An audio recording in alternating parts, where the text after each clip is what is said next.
মিক্সিতে সর্ষে পোস্ত এতটা মিহি করে কি করে বাটা যায় দেখো বন্ধুরা। আর এখানে 4টে কাঁচা লঙ্কা, 1 চামচ সাদা সর্ষে, 1 চামচ কালো সর্ষে আর 2 চামচ পোস্ত নিয়ে নেব। এইবার লঙ্কাটা বাদ দিয়ে বাকি মশলাগুলো একসাথে মিক্সিতে নিয়ে ভালো করে 1 মিনিট ঘুরিয়ে নেব।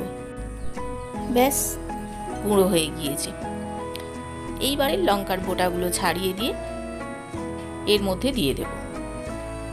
অল্প করে জল দেব, দিয়ে আবারও একটু ঘুরিয়ে নেব। এতে কি হয়, পেস্টটা বেশ মিহি হয়ে যায়। আমি আগে একসাথে সর্ষে পোস্ত প্রথমেই জল দিয়ে বেটে নিতাম, খুব একটা বেশি মিহি হতো না। কিন্তু দেখো বন্ধুরা, কি সুন্দর পেস্টটা তৈরি হয়ে গিয়েছে। সর্ষে পোস্ত বাটার যে কোনো রান্না দুর্দান্ত স্বাদের হয়।